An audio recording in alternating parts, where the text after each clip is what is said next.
கிறிஸ்துவுடைய மிகவும் பிரியமானவர்களே, 15/9/2025 உங்களை சந்திப்பதில் மகிழ்ச்சி அடைகிறேன். வாருங்கள், ஒரு நிமிடம் நாம் ஜெபிப்போம். அன்பு தகப்பன், இன்றைக்கு என்னுடைய பாதுகாப்புக்காய் ஜெபிக்கும்படி என் தேவனுடைய சமூகத்தில் வருகிறேன். என் தேவனுடைய நிறைவும் அன்பும் ஆசீர்வாதம் விடுதலும் என்னுடைய வாழ்க்கையிலிருந்து செயல்படும்படி நீ செய்தல்படியாய் ஜெபிக்கிறேன். எல்லா பொல்லாப்பு நாசமோச விலக்கி வர நீங்கள் பாதுகாத்துக் கொள்ளுங்க. என் தேவனுடைய கரம் இவரோடு இந்த அற்புதத்தை செய்வதாக சகலவிதமான நன்மையும் என்னுடைய வாழ்க்கையிலிருந்து செயல்படும்படி நீர் செய்தல்படியாய் ஜெபிக்கிறேன். இயேசு கிறிஸ்து சிந்தின பரிசுத்த ரத்தத்தை இவர் மீதும் ஒரு குடும்பத்தின் மீதும் ஒரு செய்கிற சகல காரியத்தின் மீது பூசுகிறேன். ஆகவே இந்த நாள் முழுவதும் மகிமையின் ஆசீர்வாதம் என்னுடைய வாழ்க்கையில் இருக்கட்டும். ஆண்டவருடைய பிரசனம் இவரை எப்போதும் வழி நடத்தும்படி நீர் செய்தல்லும்படி ஜெபிக்கிறேன்.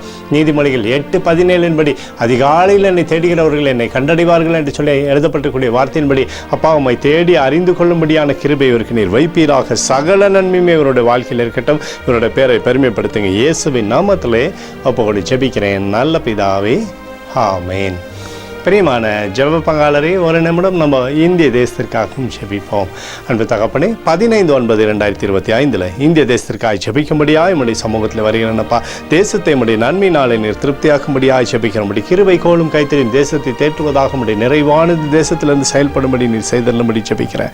என் தேவனுடைய மகிமையின் பிரசனம் எப்பொழுதும் அப்பா தேசத்தில் இருப்பதாக சமாதானத்தின் ஆவியானவர் தேசத்திலிருந்து செயல்படட்டும். எனக்காக அடித்து நொறுக்கப்பட்டுக்கூடிய இயேசு கிறிஸ்துவும் அவர் சிந்தனை வெளியேறப்பட்ட ரத்தத்தை வைத்து ஒப்புக் கொள்கிறேன். அத்தோடு இந்திய தேசத்தில் எழுப்புதலை தரும்படியாக ஜெபிக்கிறேன். எழுப்புதலை தருவீராக, எழுப்புதலை தருவீராக, எழுப்புதலை தருவீராக. எழுப்புதலை எங்கள் கண்கள் பார்க்கும்படி நீர் ஆசீர்வதிக்கும்படி ஜெபிக்கிறேன். நேற்றும் இன்றும் என்று மாறாதவராகிய இயேசுவின் நாமத்திலே ஒப்புக்கொண்டு ஜெபிக்கிறேன் நல்ல பிதாவே, ஆமேன். பிரியமான ஜெப பங்காளரே, ஆண்டவர் நம்மளுடைய ஜெபத்தை கேட்டிருக்கார். இந்த நாள் முழுவதும் கர்த்தராகிய இயேசு கிறிஸ்துக்குள் நீங்கள் வளரும்படி உங்களை வாழ்த்தி ஆசீர்வதிக்கிறேன். ஆமேன்.